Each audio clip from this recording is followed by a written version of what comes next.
그러니까 지혜를 얻으려면 어떻게 할 것인가, 이 제목으로 우리가 이 말씀을 주일학교 1부에서 동일한 말씀을 함께 나누고 은혜를 좀 얻기를 원합니다. 여러분 교육하면, 그러니까 백년지계, 백년지대계 이런 말을 씁니다. 그러니까 백년 앞을 내다보는 큰 계획이라는 뜻입니다. 백년지대계 이런 표현을 쓰죠. 교육이 그만큼 중요하다는 거죠. 인간의 그 육성 과정, 이게 바로 교육인데, 오늘날 이 교육계에서 일어나고 있는 여러 가지 이제 불상사 이런 것들 때문에 온 나라가 지금 시끄럽습니다.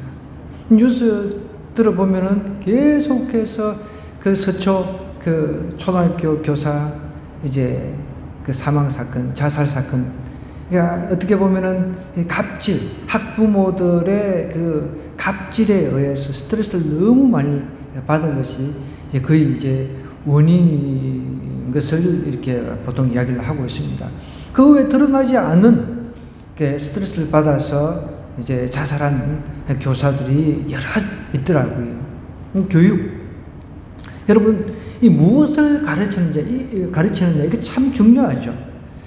지식을 주는 것만이 교육이냐. 여러분, 우리가 한번 좀 오늘 이 솔로몬의 이 지혜를 통해 가지고 하나님께서 사실 솔로몬에게 지혜를 주신 그 내용이잖아요.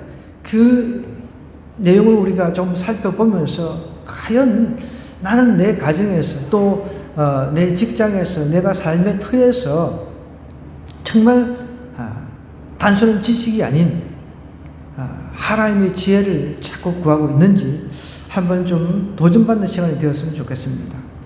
학교 교육이라고 하는 것은 어떻게 보면 지식, 하나의 기술자로, 하나의 전문가로 키워내는데 중점을 두고 있죠, 사실은. 그래서 대학까지 대학원까지 거의 10년 이상을 공부를 하는 것입니다. 우리가 그렇게 하나의 전문가로 만들기 위해서 교육을 시키는 것, 이거 정말 전 세계가 지금 다 그렇게 하고 있죠. 그런데 유대인들은 그렇지가 않습니다. 유대인의 교육은 그렇지 않다는 거예요. 유대인의 교육 목적은 지식의 목적이 아니라는 거예요. 지식이 목적이 아니고 지혜가 목적이라는 것입니다. 자, 그러면은 우리가 좀 이 지식이라고 하는 단어 정의부터 좀 했으면 좋겠습니다. 알지자, 안다 하는 뜻이에요. 한문으로. 지자, 식자도 알식입니다. 어떤 대상에 대해서 배우거나 실천을 통해서 알게 된 명확한 인식이나 이해, 알고 있는 내용이나 사물, 이게 정확한 사전적인 용어입니다. 알고 있는 내용이나 사물, 내가 이제 어떤 것에 대해서 배우잖아요. 스마트폰 같으면은 매뉴얼이 있잖아요. 스마트폰에서 내가 배워야 되잖아요. 알아야 되잖아요. 이걸 사용하기 위해서. 이것이 이제 습득이 되면 이제 내가 이게 대한 지식이 습득이 됐다라고 이야기를 하는 것이죠. 그런데 세상 교육은 대체로 이런 지식 교육이죠. 전문가를 키워내야 되니까. 그런데 유대인의 교육, 꼭 유대인의 교육뿐만 아니라 성경의 교육을 말하는 겁니다. 성경의 교육의 목적은 지식이 아니라 지혜라는 사실을 오늘 우리가 다시 한번 확인을 좀 했으면 좋겠습니다. 사람에게 중요한 것이 지혜라는 것이죠. 잠언 3장 13절에 이렇게 이야기를 하고 있습니다. 지혜를 얻은 자와 명철을 얻는 자는 복이 있나니, 다른 게 복이 있는 것이 아니라, 지식을 얻은 사람이 복이 있는 것이 아니라 많이 알고 있다고 해서 그것이 복이 아니라는 거예요. 그러니까 학부모 중에는, 갑질하는 학부모 중에는 내가 카이스트 경영대학원에 나왔는데 이런 헛소리를 하는, 이런 말 같지 않은 이런 인간이 있습니다. 좀 정신 차려야죠. 카이스트 경영대학원 나오면 뭔 벼슬 합니까?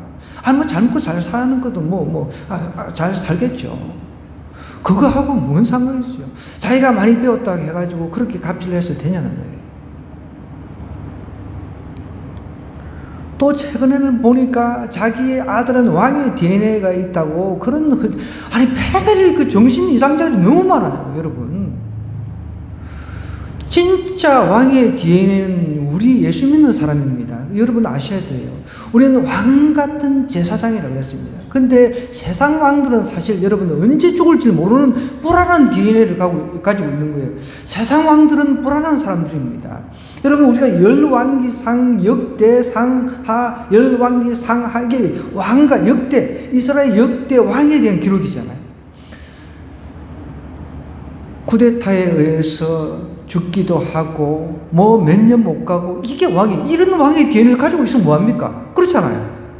그런데 우리 아들은 왕의 DNA니까 건드리지 마, 함부로 말하지 마, 어쩌고 이런 황당한 수준이 정말 이런 수준이에요. 이런 수준.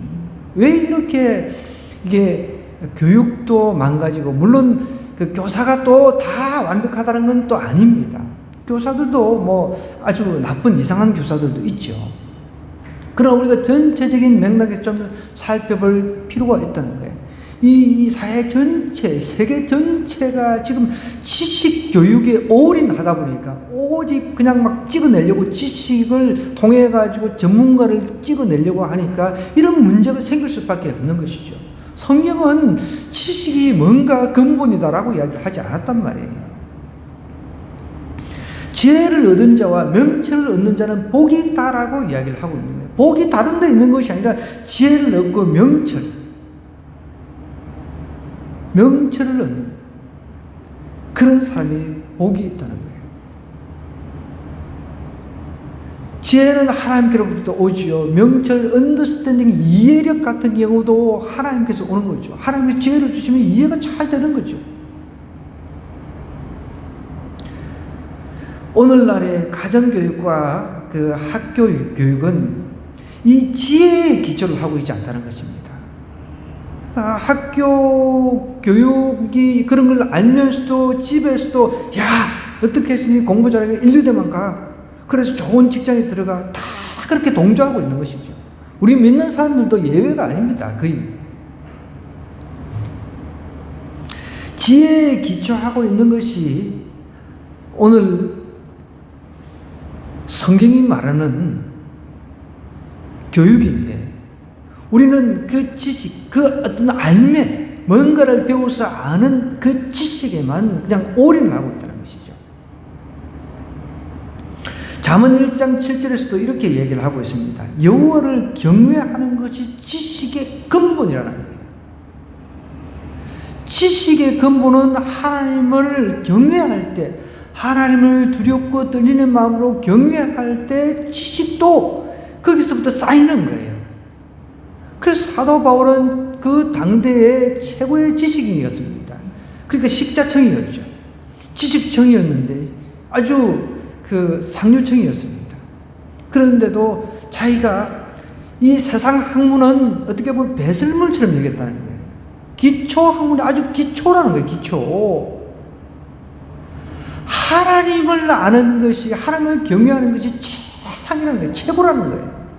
근데 우리는 그것을 안단 말이에요. 우리는 많이 들었습니다. 말씀을. 그걸 들음에도 우리가 각 가정에서, 직장에서, 사회 삶 속에서 그 지식을 활용하지 않고 하나님에 대한 지식, 하나님에 대한 지식뿐만 아니라 하나님께로부터 오는 지혜를 구하지 않고 내가 그냥 많이 알아서 그것이 돈하고 물질하고 연결만 시키려고 하니까 자꾸만 문제가 생기는 거죠.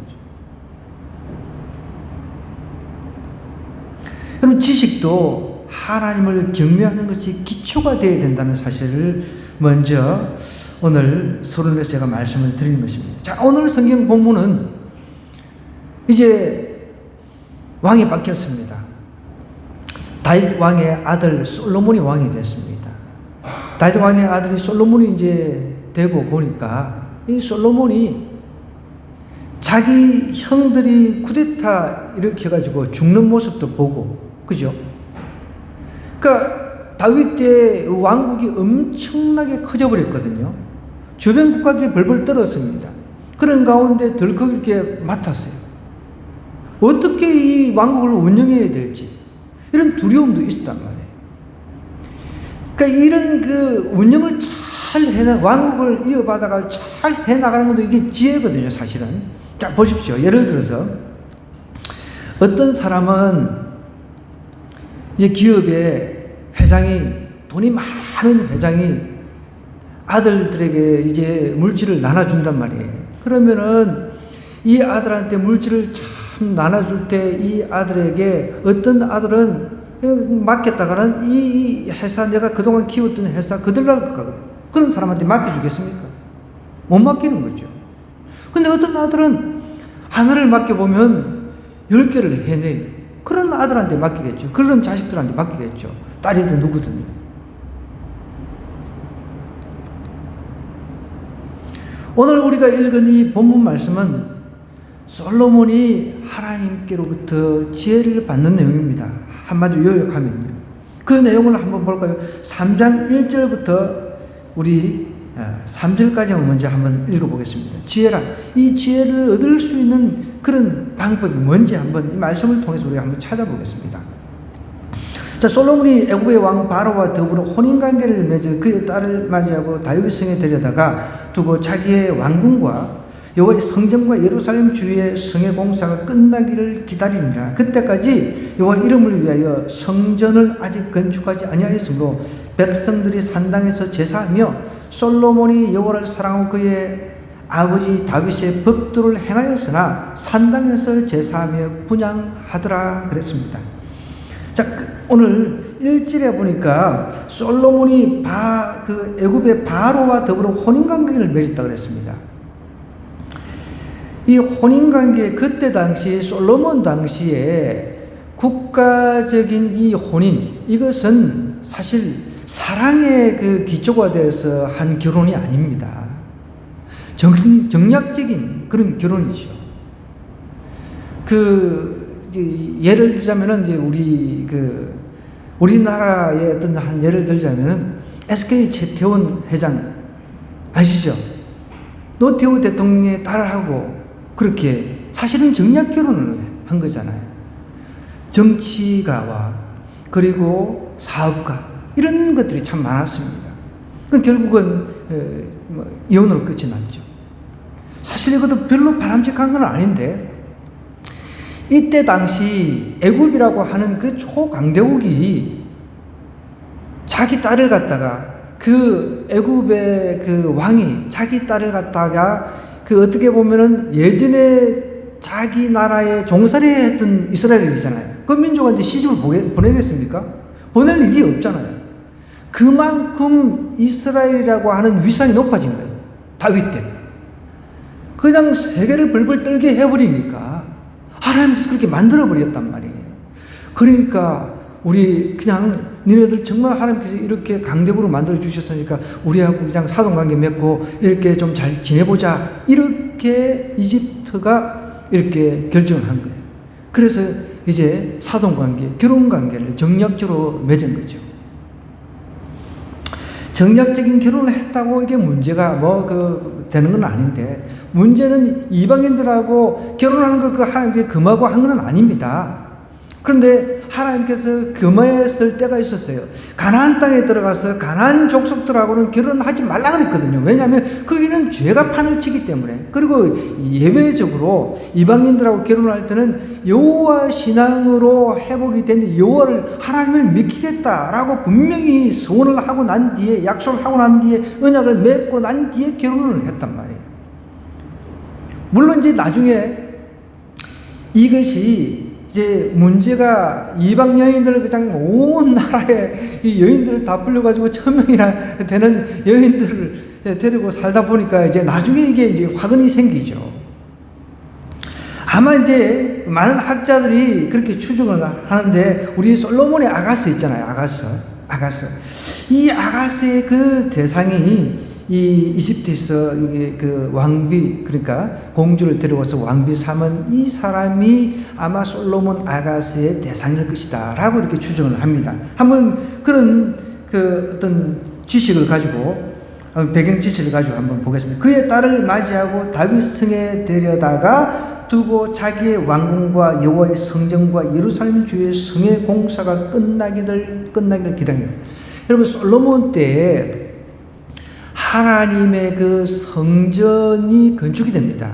다윗 왕 때는 그게 하나님께서 허락을 안 하셔가지고 성전 건축이 안 됐는데 솔로몬 때 성전 건축을 7년에 걸쳐서 했습니다. 그리고 또 자신이 살 왕궁을 건축하는데 13년이 걸렸어요. 도합 20년이 걸렸어요. 그리고 21년 후에 이 왕궁에 입성을 하는 거예요. 이 시지본, 애굽의 시지본 이 바로의 딸은요. 그 공사가 이제 끝나기를 기다렸습니다. 그때까지 여호와의 이름을 위해서 성전을 아직 건축하지 아니했기 때문에 백성들이 산당에서 제사했다 하면서 지금 여기까지는 괜찮아요. 사실은 솔로몬의 초기는 지금 괜찮아요. 근데 이걸 좀 비판적으로 이렇게 이 기술을 한 부분도 없지는 않지만은 이것까지는 문제는 없습니다. 솔로몬이 여호와를 또 이제 3절에 보니까 사랑했다 그랬잖아요. 사랑하고 그의 아버지 다윗의 법도를 행하였으나 산당에서 제사하며 분향하더라. 이것도 이제 특별한 특수적인 상황이니까. 그런데 이제 이것도 어떻게 보면은 이 저자, 이 성경의 저자이신 성령 하나님께서 앞으로 이런 것이 또 문제의 소지가 될 수 있으면 이제 복선을 깔고 이렇게 독자들한테 이야기를 해 주는 것입니다. 자, 그러면은 오늘 이 말씀에서 우리가 생각해야 될 빅 아이디어가 있단 말이에요. 자, 그 하나가 이제 그러면 솔로몬이 오늘 지혜를 하나님께 받았는데 지혜를 그러면은 이 지혜라고 하는 것을 우리가 얻으려고 하면 어떻게 해야 돼요? 제일 첫 번째는요, 하나님의 말씀을 따라 살 때 지혜가 나타난다는 거예요. 하나님의 말씀대로 살 때. 그냥 지혜 구한다고 뭐 이렇게 지혜를 주시는 것이 아니라, 여러분 우리가 좀 착각하지 말아야 돼요. 하나님 구하면 다 주시는 게 아니에요. 하나님의 말씀을 따라서 살아갈 때 지혜가 나타난다는 겁니다. 여기 보십시오. 솔로몬 3절에 보니까 솔로몬이 여호와를 사랑하고 그의 아버지 다윗의 법도를 행했다 그랬거든요. 법도를 행했다라고 하는 이 말은요, 그 어떤 법도, 다윗이 하나님께로부터 받은 법도 있잖아요. 그 법도를 따라갔다는 것입니다. 그냥 지혜를 구한다고 해서 지혜 줄게 이게 아니라 하나님 법대로 사니까 하나님께서 지혜를 주셨다는 것입니다. 그러니까 우리가 제일 먼저 기억해야 될 것은 하나님의 말씀을 따라 살 때 지혜가 나타난다는 것입니다. 우리가 구하는 지혜가 나타난다는 거예요. 하나님 말씀대로 살지를 않아요. 말씀대로 살지도 않으면서 나는 하나님 믿고 있고 나는 하나님 뜻대로 살고 있고 이렇게 이야기하는 것은 모순인 거죠. 그러면서 지혜를 주시고 물질을 주시고 건강 주시고 다 주세요. 이거는 말이 안 되는 거죠. 하나님의 말씀대로 살아낼 때 지혜가 임한다는 거예요. 그걸 오늘 본문이 말씀하고 있는 것입니다. 이 사랑하고 여호와를 사랑한다는 것은 결국은 하나님 법도를 행하는 것하고 일맥상통하는 것입니다. 사랑하니까 그 말씀대로 사는 거죠. 그렇잖아요. 하나님을 사랑하니까 그 하나님께서 말씀하신 그 하나님의 법을 지키는 것이죠. 예를 들어 결혼한 부부가 있습니다. 결혼한 부부 가지고 이제 막 목사님 주례로 해가지고 이제 서약을 하잖아요. 뭐 어쩌고 이제 뭐 평생 괴로울 때나 함께 하겠습니까? 네, 막 반지 끼고 막 이렇게 하잖아요. 그런데 조금 있다가 다른 여자가, 더 예쁜 여자가 눈이 휘떡 돌아가지고 핵 돌아가지고 바람 피우고 이런 일들이 우리 주변에서 일어나잖아요. 그거는 그 법도대로 행하지 않았잖아요. 그걸 사랑하는 게 아니죠. 사랑을 한다고 하면서 다른 여자, 다른 남자 이 말이 안 되는 거죠. 서약을 해놓고 사랑한다고 서약해놓고 결혼해놓고 여기 오늘 본문 말씀에서도 다윗의 법도를 행했다라는 거죠. 여러분들 하나님의 말씀을 따라서 이렇게 행할 때, 하나님의 말씀 따라 살 때 지혜가 나타나는 거예요. 그냥 나타나는 것이 아니라 구한다고 나타나는 게 아닙니다. 착각하면 안 돼요. 나는 구하면서 하나님 법대로 살지는 않습니다. 하나님 말씀대로 살지는 않습니다. 어떻게 하나님 지혜가 나타납니까? 지혜는 하나님의 말씀에 따라 사는 삶을 살아낼 때 나타나는 것입니다. 그러니까 어떻게 보면 삶의 태도, 방향성과 깊은 관련이 있는 거죠. 이 지혜라고 하는 것이. 내가 하나님의 말씀의 그 방향에 따라서, 법도를 따라서 살아가는데 지혜가 안 나타나는 이유가 없는 거예요. 근데 전혀 전혀 하나님의 말씀대로 살아가지 않는단 말이에요. 그러면 지혜를 구하고, 이거는 모순 중에 모순인 거죠. 하나님의 그 말씀이 솔로몬에게 그 삶의 방향이 되었다는 뜻입니다. 그러니까 여기 보면 이제 4절부터 이제 일천번제 드리는 내용이 나오거든요. 하나님을 사랑하니까 물질 드릴 수 있는 거죠. 시간 드릴 수 있는 거죠. 그렇잖아요. 1000마리, 소를 예를 들어서 1000마리 드린다는 것이 이게 쉽습니까? 물질이 있는 곳에 마음이 있다 그랬는데, 사람들은, 대다수 사람들은 물질이 우상이잖아요. 물질이 주인입니다. 주인이 바뀌지 않은 상태에 살고 있단 말이에요. 그 물질이 안정감으로 살고 있단 말이죠.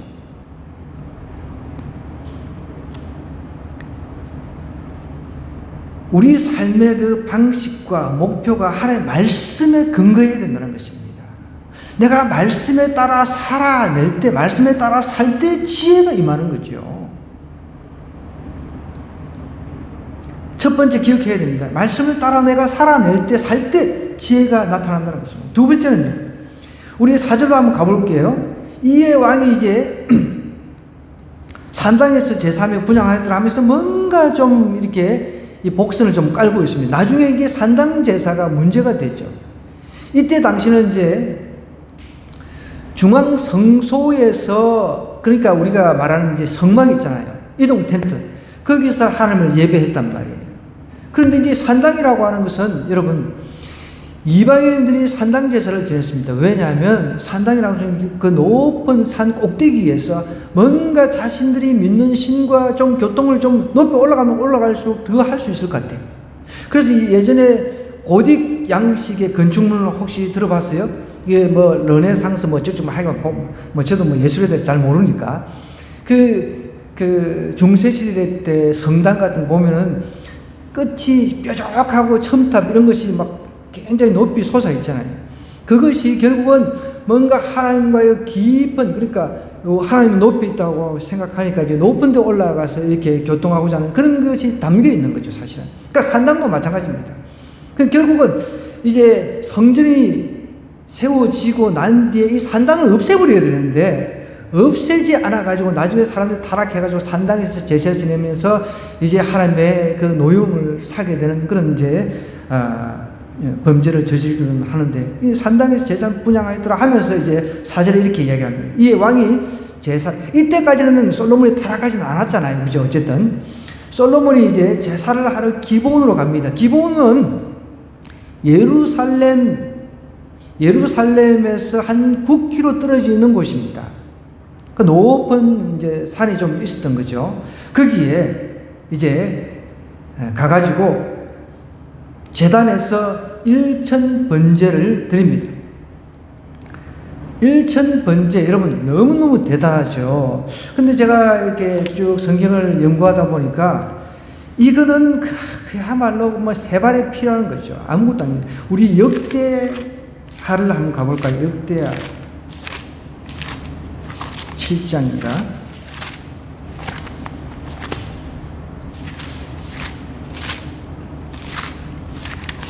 역대하 한번 7장 한번 펴보세요. 네, 7장 맞네요.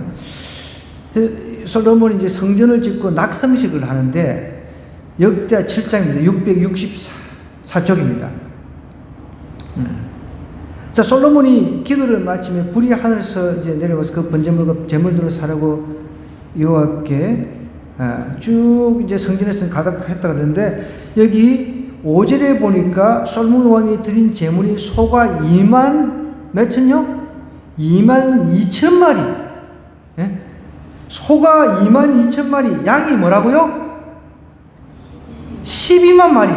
여러분, 이 1000마리 드린 거 가지고 우리가 입이 쫙 벌어지는데, 이게 역대하 성전을 이제 건축하고 난 뒤에 낙성식을 드리는데 소를 갖다가 2만 2천 마리나 드렸어요. 그리고 양이 12만 마리. 여러분, 이거 드린 것은 무엇입니까? 이 번제라고 하는 것은, 그때 당시 번제라고 하는 것은 예배를 말합니다. 예배. 하나님의 말씀에 따라서 이것도 예배했다는 것입니다. 일천 번제를 드렸다는 것은 아마 한 일주일에 걸쳐서 소를 잡아가지고, 번제는 원래 불로 태워서 드리는 제사인데 제일 먼저 피를 뽑습니다. 소를 잡으면, 양이라든지 염소는 이렇게 잡으면은 피를 잡아요. 피를 빼요. 혹시 여러분 시골에서 사셨던 분들 기억하실 겁니다. 사람들이, 저도 소 잡는 거, 돼지 잡는 거 봤는데 목을 먼저 따가지고 피를 받아요. 그걸 생피를 마시더라고요. 제가 어릴 때 어른들이 보니까 그냥 막 생각만 해도 막 징그럽잖아요. 근데 어쨌든 이 피를 이제 받아가지고 제단에 뿌립니다. 제일 먼저 그거를 갖다가 피를 먼저 드리는 거죠. 피는 생명이라고 했습니다. 생명. 원래는 사람이 죽어야 되는데, 왜냐하면 우리가 죄인이기 때문에 우리가 죽어야 되잖아요. 그런데 우리가 사람이 죽을 수는 없잖아요. 대신 이 소라든지 염소, 양 이런 것들이 우리 대신 죽어주는 겁니다. 그래서 이 번제를 통해 가지고 하나님, 나는 내 전부를 하나님 앞에 헌신합니다, 이런 뜻이 있단 말이에요. 그 예배는 사실 헌신입니다. 내 전 삶을 하나님 앞에 드립니다. 내 생명조차, 내 중요한 것 모든 것 하나님 앞에 드린다는 이런 헌신의 의미가 있단 말이에요. 그 일천 번제라고 하는 것은 헌신의 의미가 있는 거예요. 솔로몬이 하나님 앞에 일천 번제를 드린 것은 하나님 앞에 뭔가를 구한 것이 아니라 뭔가를 받아내려고 드린 게 아니라는 거예요. 그러니까 오늘날 우리가 드리는 일천 번제 제물을 하나님 앞에 드린다, 그렇게 어떻게 보면은 교회가 헌금을 강요하기 위한 하나의 수단으로 이야기하는 경우도 참 많이 있습니다. 그건 잘못된 거죠. 그건 명백하게 잘못된 거예요. 성경적이지 않다는 것이죠. 여러분, 솔로몬이 지금 1,000번제를 드렸는데, 하나님, 내 1,000번제를 드리니까, 이 1,000마리 드렸으니까, 100배로 갚아주십시오. 이런 마음으로 드린 게 아니잖아요. 그런데 그것을 갖다가 많은 사람들이, 저도 이제 그런 설교를 들을 때 굉장히 불쾌합니다. 대형교회 목사님들이 방송에 나와가지고, 1,000일 동안 드린, 말도 안 되는, 이게 무슨 1,000일 동안 드린 거예요? 성경에 1,000일 동안 드렸다고 어디 나와 있습니까? 솔로몬이 1,000일 동안, 1,000일이면 얼마예요? 몇 년이에요? 3년이 넘죠? 맞나요? 대충 저도 계산이 안 되니까, 1,000일은 어쨌든 1년에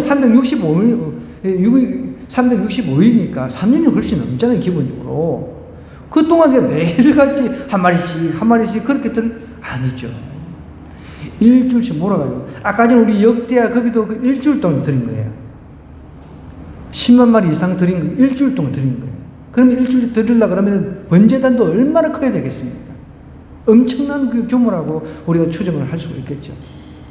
그러니까 솔로몬이 지금 하나님 앞에 예배를 드리는데, 이 예배라고 하는 것을 통해 가지고 하나님, 내가 이만큼 1,000마리 드리니까 나한테 10,000마리, 10만 마리 좀 주세요, 이런 마음으로 드리지 않았다는 거예요. 그냥 하나님의 은총에 감사해가지고 그냥 드린 거예요. 예배는 이게 진짜 예배입니다. 내가 죄 때문에 죽을 수밖에 없는 내가 예수님의 보혈로 구원받았잖아요. 너무 감사해요. 너무 감사해가 내가 그냥 하나님, 제가 드릴 게 없으면 제 몸을 드립니다. 그리고 내가 거두어드린 건 내 물질을 드립니다. 그냥 드리는 헌신이에요. 이게 진짜 번제입니다. 이게 진짜 예배인 거예요. 솔로몬이 어디 1,000마리 드리고 하나님 10,000마리 주세요, 10만 마리 주세요, 이런 마음으로 드린 게 어디 있습니까? 한번 찾아보세요. 그냥 감사한 거예요. 감사. 그러자 어떤 일이 났습니까? 하나님께 그 밤에 꿈에 나타나. 그러면은 여러분 생각해 보세요. 이게 1,000일 이후에 하나님께서 나타나셨다고 그러면 그런 기록이 나와야 되는데, 그 밤에 드린 그 밤에 나타나셨잖아요. 그죠? 그래서 우리는 이 하나님의 말씀에 따라서 예배할 때 그때 지혜가 나타난다는 거예요. 내 뜻대로 예배드리고 내 생각대로 예배드리고 뭔가 하나님 복받기 위해서 그 예배드리니까 지혜가 아무리 수십 년을 다녀도 지혜가 임하지 않는 거예요. 지혜가 나타나지 않는 거예요. 우리 잘 생각해야 돼요.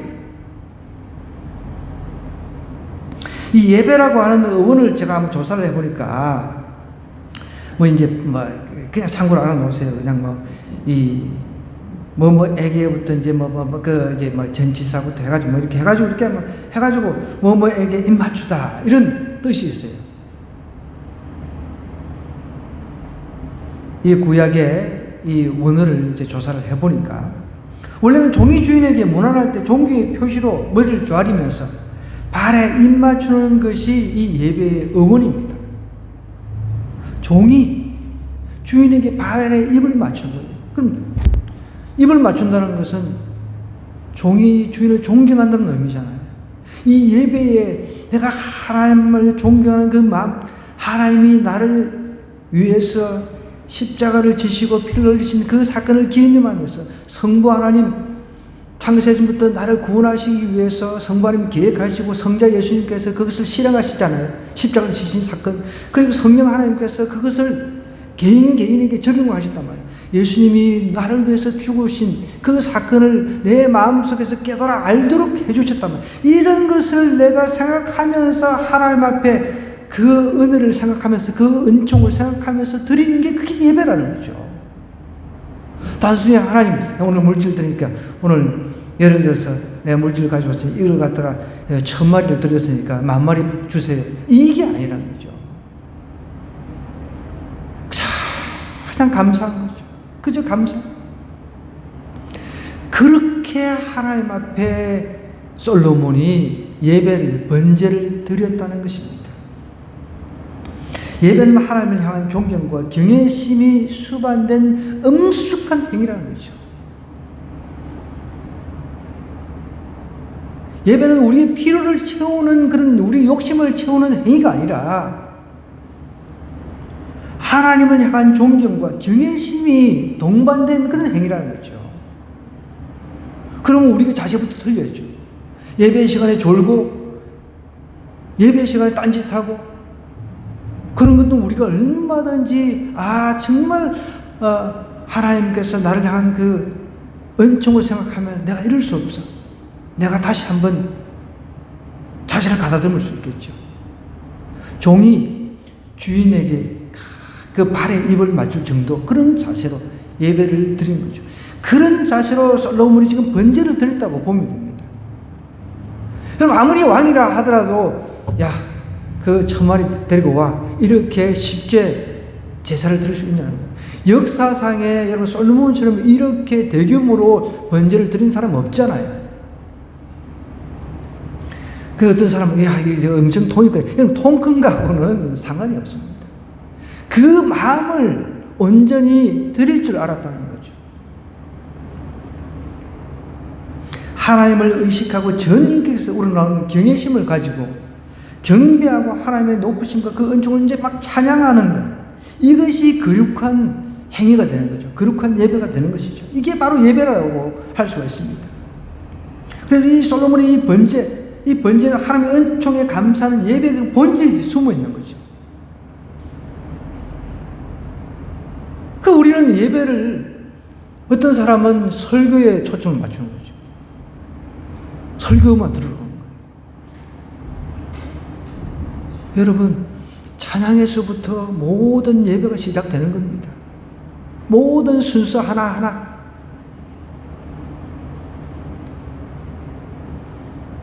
솔로몬은 하나님께 어떤 목적을 가지고 그러니까 일천 번제를 드리지 않았습니다.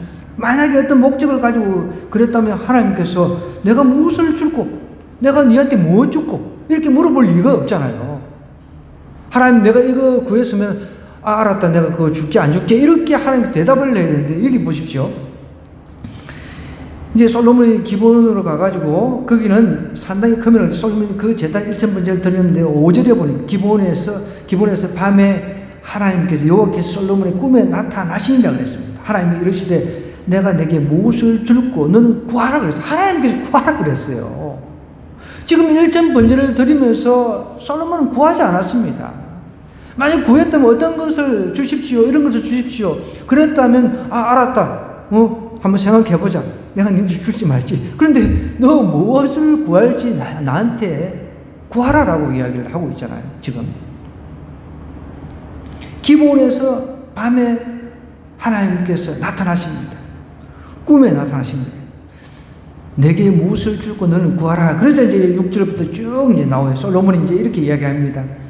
주의 종 내 아버지 다윗이 성실과 공의와 정직한 마음으로 주와 함께 주 앞에서 행함으로, 이것을 지금 기억하고 있는 거예요. 이 말이 무엇입니까? 아까 전에 다윗의 법도를 행했다는 거죠. 아버지가 이렇게 했기 때문에, 하나님 말씀대로 이렇게 걸어갔기 때문에, 하나님 말씀대로 살았기 때문에 나도 그것을 기억합니다. 지금 하나님 앞에 그렇게 이야기를 하는 거예요. 정직한 마음으로 주와 함께 주 앞에서 행함으로 주께서 그에게 큰 은혜를 베푸셨고, 주께서 또 그를 위하여 이 큰 은혜를 항상 주었다는 겁니다. 오늘과 같이 그의 자리에 앉을 아들을 그에게 주셨습니다 라고 이야기를 하고 있습니다. 그가 하나님께서 다윗이 성실과 공의와 정직한 마음으로 하나님 앞에 행했을 때 하나님께서 큰 은혜를 베풀어 주셔서 이렇게 거대한 왕국을 허락해 주셨다는 것을 지금 이야기를 하고 있는 거예요. 그 나의 하나님, 그러면 7절에 여호와여 주께서 종의 아버지 다윗을 대신하여 왕이 이제 되게 하셨사오나 종은 작은 아이다. 이 큰 왕국을, 이 작은 아이라고 하는 겸손의 표현입니다. 어떻게 보면 이것을 다스려 나가야 되는데 다스릴 만한 그런 지혜가 필요하다는 걸 이야기를 하는 거죠. 하나님께서 물어보니까 작은 아이에 출입할 줄 알지 못하고 주께서 택하신 백성 가운데 있습니다. 그들은 큰 백성, 엄청나게 많은 수. 이 외교 관계도 막 성립을 시켜야 되고, 그때 당시는 왕이 최고의 권력자이면서도 또 재판관 역할을 했단 말이에요. 그러니까 수없는 사람들이 자기한테 재판받으러 오고 이런 것들을 갖다가 행해 나가야 되니까. 여러분, 아무나 왕 되는 게 아닙니다. 저도 가끔씩 이렇게 생각합니다. 나 참 예전에 우리가 흔히 그런 얘기, 나 예전에 태어났으면 나는 왕하고 남아서 이런 이야기를 하잖아요. 근데 요즘에 생각하면 나는 왕 안 되기를 참 다행으로 생각한다. 얼마나 스트레스 받습니까? 왕이 되면 경운도 따라다녀야 돼요. 우리는 경운 없어서 불편함이 없잖아요. 대통령만 해도, 하나라 대통령만 해도 뭐 언제 죽을지 몰라.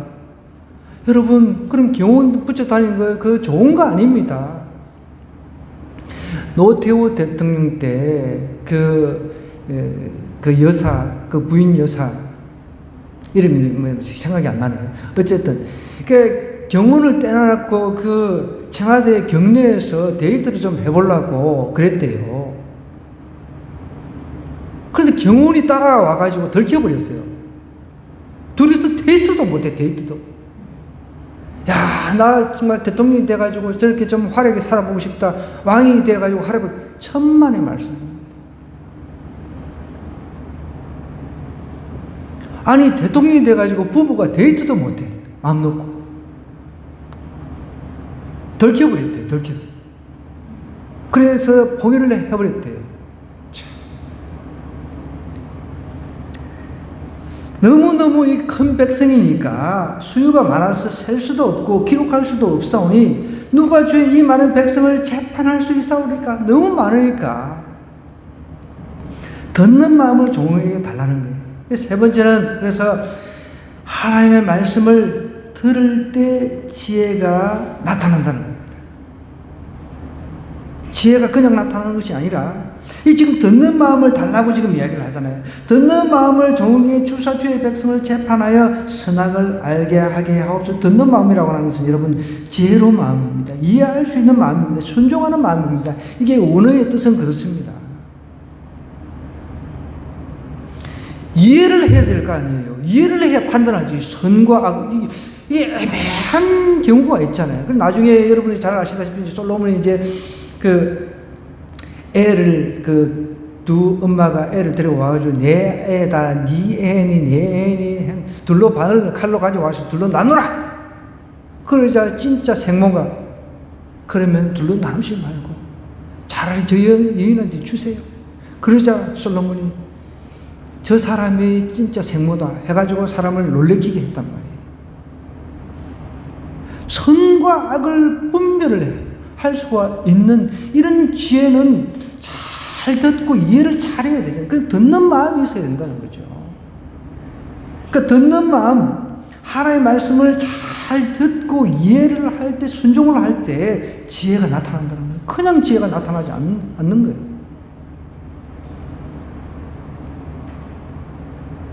성경 10편 119편 18절에도 이렇게 이야기를 하고 있습니다. 내 눈을 열어서 주의 법에 기이한 것을 보게 해달라고 시인이 이렇게 이야기를 했습니다.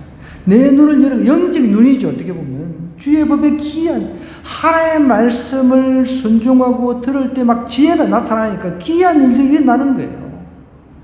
그 예전에 저도 간증을 들은 거지만, 정철 선생님, 그 영어 선생님 유명하신 분이잖아요.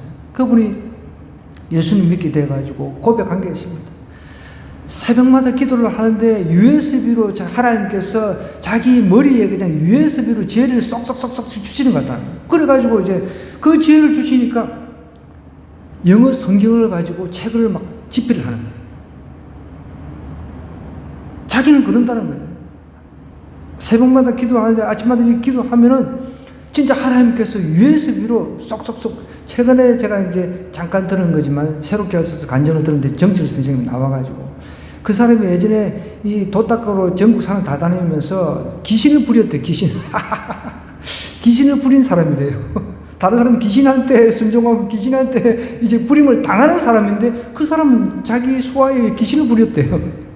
근데 예수님이 그 변한 사람이잖아요. 근데 하나님께 지혜를 주셔가지고 USB에 진짜 탁 꼽혀가지고 머릿속으로 쏙쏙쏙쏙 지혜가 들어오더라고요. 하나님의 말씀을 들을 때, 이해할 때 지혜가 생긴다. 성경을 읽어봐도 하나도 이해가 안 돼요. 어떻게 지혜가 생기겠습니까?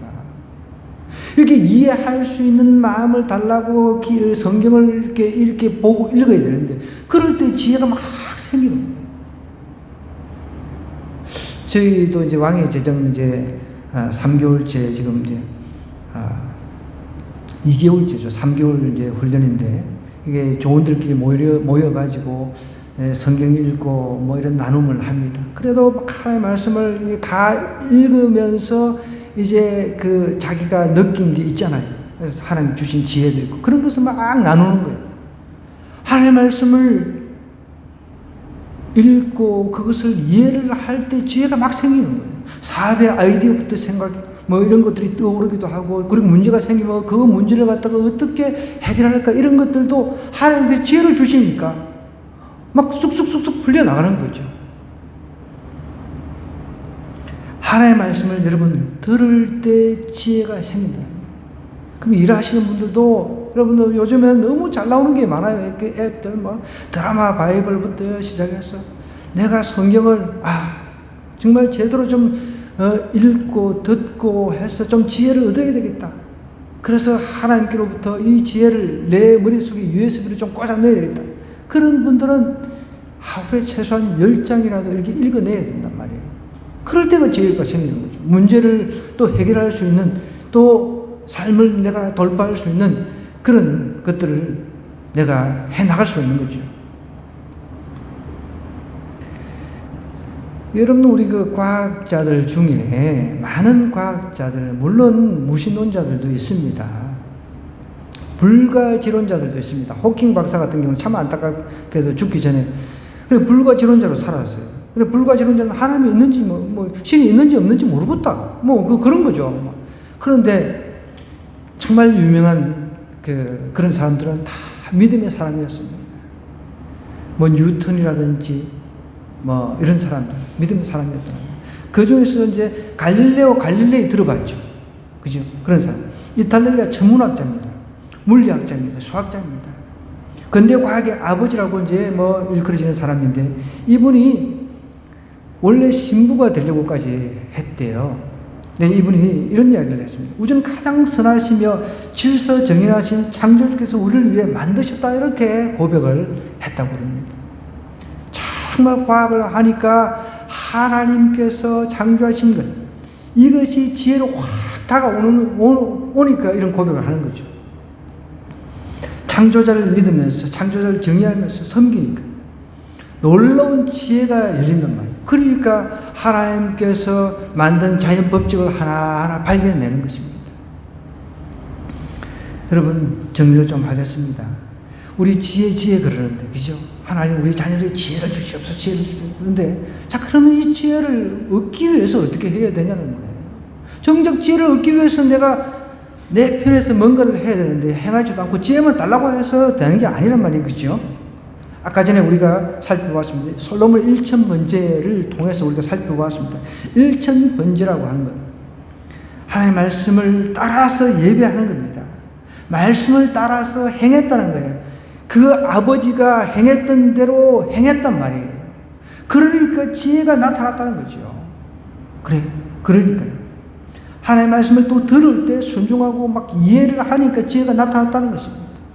오늘 우리도 이런 지혜를 좀 얻어야 되지 않겠습니까? 그래서 내 삶에 여러 가지 문제도 풀리고, 뭐 사업의 문제, 직장의 문제, 뭐 여러 가지 문제에 산적해 있잖아요. 이런 것들 결국은 하나님께서 풀어주셔야 되지 않습니까? 하나님 주시는 지혜로 풀어나가야 되지 않겠습니까? 이번 한 주 이런 지혜를 얻어서 삶의 문제를 풀어내고 하나님께 영광 돌리는 저와 여러분 되기를 주님으로 간절히 부탁드립니다. 이 말씀 생각하면서 한번 기도하십시다. 하나님, 저는 다른 어떤 것보다 지혜를 구합니다. 하나님, 먼저 말씀을 따라서 살기를 원합니다. 살아낼 수 있게 하나님, 우리의 약한 의지를 붙잡아 달라고 기도하시고요.